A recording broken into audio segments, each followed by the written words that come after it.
What is up? What is going on, everybody? Welcome back and welcome into the channel.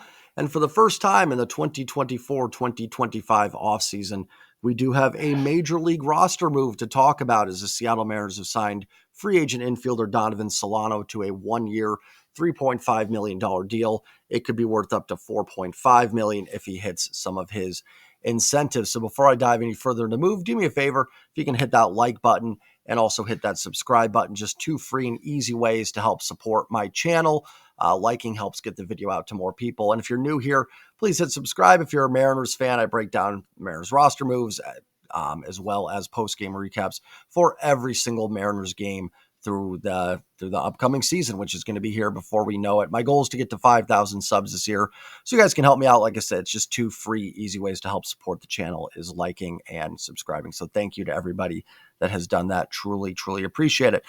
Let me get the big picture thing out of the way. No, this move is not enough to, I don't want to say move the needle, but no, this is not the move on its own of just signing Donovan Solano is not enough for the Mariners. They need to do more.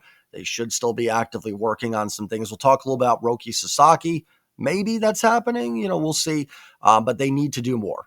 However, that doesn't mean that signing Donovan Solano is a bad move. And I think sometimes people equate the two. Well, this isn't enough. This is a 37-year-old player, and we've done that in the past, and it hasn't worked. So therefore, it's bad. This move is fine. Donovan Solano's a nice piece. He's got some positional versatility. He's a higher batting average guy, something we've talked about for this Mariners team that's been a lot of kind of lower batting average, home run, walk, three true outcomes teams. It's a guy that puts the ball in play a little bit more, like I said, the positional versatility as well, and a little bit of veteran experience, bringing that to the table. Good OBP skills. Not the best defender in the world, but we'll get into all the numbers here. But Donovan Solano is fine. This is a perfectly acceptable move. And truthfully, I could end the video right there. I mean, I don't think this is anything earth-shattering. I think if you thought the Mariners were a second, third place team, you should probably still think that. But we've talked about what the Mariners need to do. We've all kind of, I think all of us agree that going into the offseason or going into the season with Dylan Moore is your starting third baseman, Ryan Bliss is your starting second baseman, is just not ideal. I think we all think Dylan Moore has value, but it's more in that positional versatility, can play everywhere, hit lefties, steal a bag for you, be a pretty good defender. But pigeonholing him into one position takes away some of his strengths. Solano can even play some first base. I've talked about that a little bit with Luke Raley. I like the idea that he can play first and outfield and just isn't pigeonholed into being your everyday first baseman. So Solano could play there, even platoon a little bit with Luke Raley. He hasn't played much second base, at least last season was mostly third and first base, but can play second base as well. So you now allow your roster to be a little bit more free. I would assume Solano probably pencils in at third base to start. That frees up Dylan Moore to maybe play second, platoon with Bliss, and we'll see if maybe there's some other roster moves coming on the horizon here. But yeah, of course, this move alone is not enough. I just want to be clear on that, but I do like it. I think Solano can help. I think he's a decent player. And if the Mariners can make some other big moves and maybe get something going here later in the offseason, then this is a nice little kind of back end piece to help. So again, if this is your only move this offseason, of course, it's an F. The offseason's an F. But this move is not an F. This is fine. This is a fine addition. So let's dive into a little bit about Donovan Solano. Very consistent hitter, actually, since 2019. In 2019, a 116 WRC plus. In 2020, it was 125. Obviously, in limited at-bats, just 203 that year with the COVID season. 2021, he had a 105 WRC plus. 2022, it was 99. 23, 116, and last year, 118. All those for WRC plus. Even his worst year there, 2022 in Cincinnati, a 99 WRC plus, about league average. And again, listen, and I get it, right? We've had players come in here that have done this before and then they just tank. So I'm not going to come on here and tell you oh, Solano's a savior. The Mariners have signed guys like this before and it hasn't worked out. So chance it doesn't.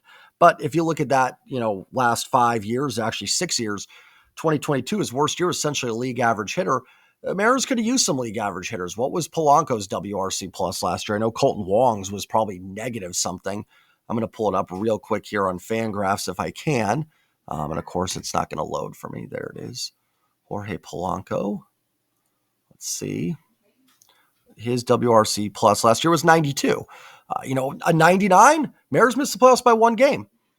That might have been enough. Or was Colton Wong the year before? Probably like 50 something. I mean, it was atrocious. Let's just see here. Colton Wong in 2023 with the Mariners was, spread over two teams, but 50. So my point there, even Solano at his worst in the last 6 years would have been the Mariners' best second baseman since probably Robinson Cano. I'm comparing him. I probably should look at third base too. I don't know why I just went to second base there, but essentially I kind of view like that's the player he's taking over for, maybe. I don't know.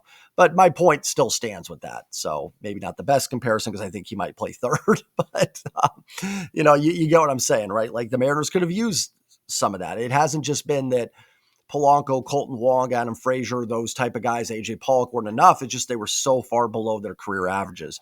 And that, again, was Solano's worst season in the last 6 years in terms of WRC+.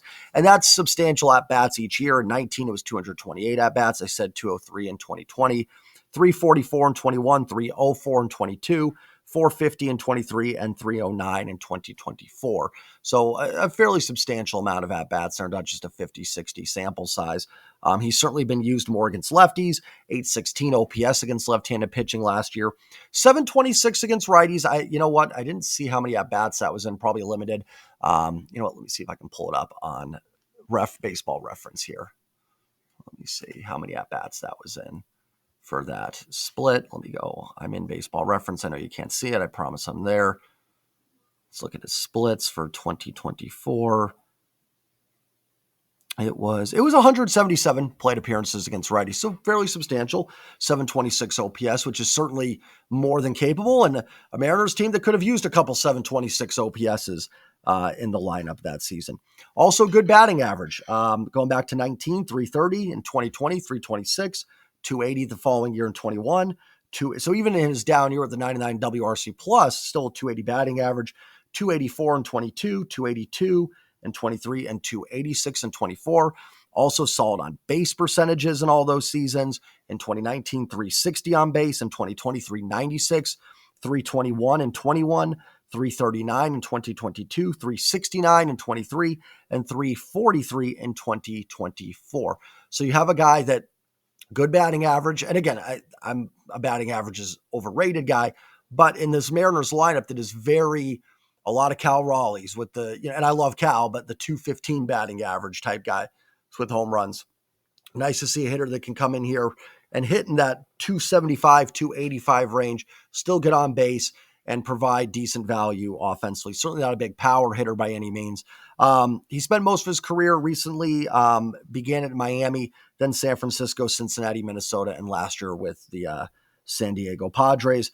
Not a great defensive player, at least according to Fangraphs defensive metrics. I have not watched a ton of Donovan Solano, but also capable of holding down the position. Not a complete disaster where you can't have him in the field. Like I said, mostly third base and first base last year with San Diego. Can play second. I would expect him, like I said, initially to be penciled in at third, maybe first, and they allow Raley to kind of rove around. But I think with the roster right now, your best bet is Raley at first, Solano at third, and maybe see what you can do at first base. Also, the Roki Sasaki sweepstakes are coming down to the wire, and there's been some rumors coming around that the Mets and Yankees aren't going to get him. The Rangers are out. Now, of course, my gut would tell me the Dodgers are going to be the team. The Padres are also still involved. It sounds like the A's might still be involved, then the Mariners. So it sounds like they are in at least the Final Four. Would I get your hopes up? No. But if they land Roki Sasaki, let's say they hypothetically do that, then you can kind of go back and open the books again on a Castillo trade. Maybe you can find a way to get that Castillo for Casas deal done. Then you have Casas at first, Solano at third. I wouldn't mind a guy like Willie Castro from Minnesota. As my computer just went out there, so everything's still good. Apologize about that. If you saw a freaked out look on my face, my screen went blank. Willie Castro from Minnesota. I'd like another left-handed bat in this lineup. I feel like it's kind of getting right-handed heavy when you look at the outfield. Solano, Dylan Moore, Bliss. You've got Cal obviously and Luke Raley, but then it's JP. So you could use another lefty bat. You can get the Casas deal going maybe or something like that. I can mention Castro from Minnesota. Justin Turner could still be on the table. I think you're getting a little right-handed happy with that, but I wouldn't be completely against it. So yeah, keep an eye on the Sasaki thing. Again, I'm not going to tell you to get your hopes up completely there because I think more than likely the Dodgers or Padres make the most sense. But it does sound like the Mariners may still be involved in that. And that opens up a lot of options for this team potentially. So, hey, listen, Solano's 37. I'm not trying to make this video to tell you guys like, oh, well, this offseason's now another Jerry Cooked again. But it's a nice piece that can help. There's still a lot of work to do, but hopefully, and listen, again, if you're someone that's sitting there going, Jay, not buying it. They've done these moves before with these kind of older veterans, and it just doesn't work. Totally get it. I'm not here to convince you that it's going to work, but his numbers have been solid. He was fine at 36. I don't know why he'd collapse at 37, but it has happened to the Mariners in the past. And, anytime you're going after some of these older free agents, there's always a chance that can happen for sure. But, going off the numbers and everything, this appears to be a pretty solid signing and a guy that can help the Mariners next year. Let's hope it's more of this is more of the lower tier move and maybe some other stuff starts happening. So have a good one, everybody. Not much more to break down. I'm not going to do a 30-minute video on Donovan Solano. If I was a Dodger fan, this probably wouldn't even get a video. I'd be like, oh, yeah, we have Solano.